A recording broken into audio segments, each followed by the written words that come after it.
Hello, CSFL. Demons owner here for what I'm going to try to make a new weekly feature.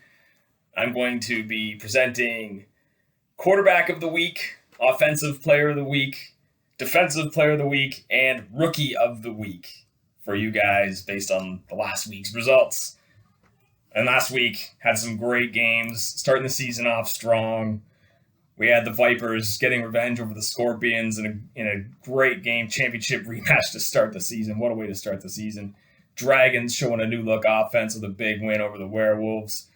Blue Jays and Bears having a great game. Piranhas taking it to the Cobras, 52-27. Demons and Wildcats, I'm a little biased on this one, but what was, in my opinion, the best game of the week. 39-33 overtime thriller. Demons win. Could have went either way in that one. And then, of course, another thriller, too. Maybe I was speaking too soon. Rhinos and Gators also had a great overtime thriller. 44-41 ends on an overtime field goal on the road. Win for the Rhinos. Lots of great games this week. What a start to the season. Week 2 is gonna have huge repercussions here for how the season goes. We've got some great games. We've got the Demons looking like they maybe returning to season 3 form. It's too early to say, but they're going against the team that made it to the championship last year and almost got it, in the Vipers next week, which is going to be a great game.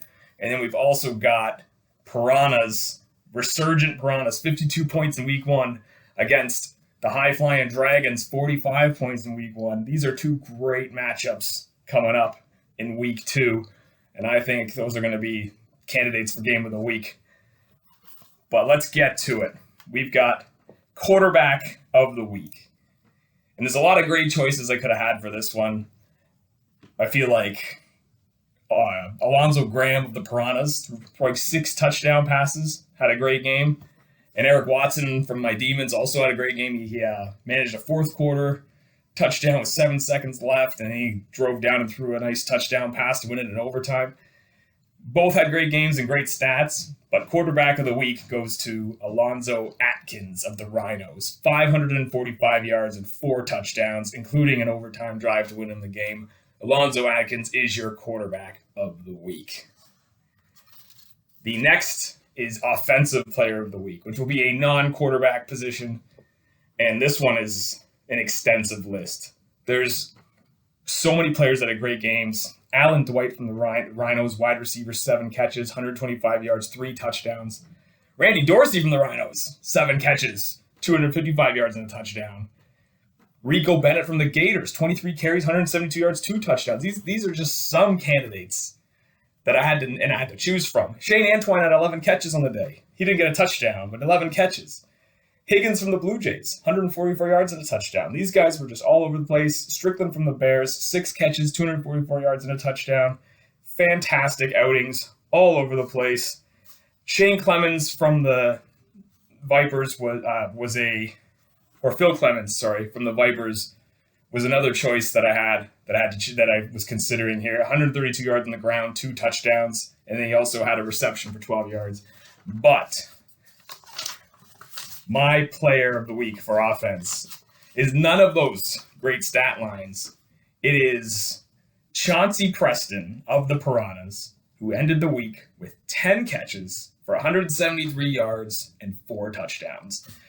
Absolutely phenomenal week and a huge win over the Cobras to get the Piranhas on the right track to start the season.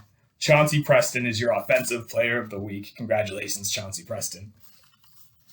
For defensive player of the week, this choice was a little more obvious in my mind. It wasn't nearly as strong a candidates as the offensive. It's another Piranha. This one is strong safety Ronnie Miller. Strong safety Ronnie Miller is your defensive player of the week. 5 tackles, 2 interceptions, and 2 pass deflections. Obvious choice in my mind. A couple of other strong candidates to note.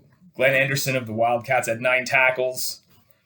Marquez Albright from the Gators, 9 tackles and a pass defense. Some great games there. Curtis Lindsey from the Dragons also had a good day. 6 tackles, one tackle for a loss, and a sack. So some good days all around. But finally, here we go. Rookie of the week. And my rookie of the week could have also been offensive player of the week. if not for Chauncey Preston. Chauncey Preston, I feel like, had a slightly better game, but not by much. It's a toss-up, really. But Rookie of the Week should be pretty obvious to anyone who saw the games this week. It is Todd Kidd of the Dragons. Todd Kidd just had an unbelievable week. 7 catches, 211 yards, 4 touchdowns in his rookie debut. Todd Kidd is your Rookie of the Week, but there were some other great performances by rookies that I want to point out. We have Travis Stovall of the Dragons, another rookie who had a great week. Travis Stovall had 18 carries for 159 yards and 2 touchdowns himself. He could have been Rookie of the Week if it wasn't for Todd Kidd stealing the spotlight. Blake Williamson from the Blue Jays, the safety, 5 tackles and an interception in his debut. Brian Miller, the quarterback for the Werewolves, thrown 4 touchdowns, 23 for 34 on the day, 310 yards. Also a good outing for the rookie. CJ Holiday, my rookie, had 3 catches for 72 yards and a touchdown, and he had 100 return yards. Pretty decent day. And Xavier Dawson of the Rhinos had a tackle and a sack in his debut. That's what you want from an end. You get him to get sacks. There you go, guys. Players of the week.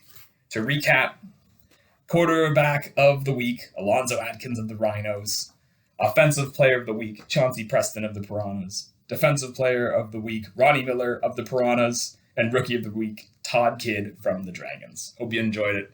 See you guys next week.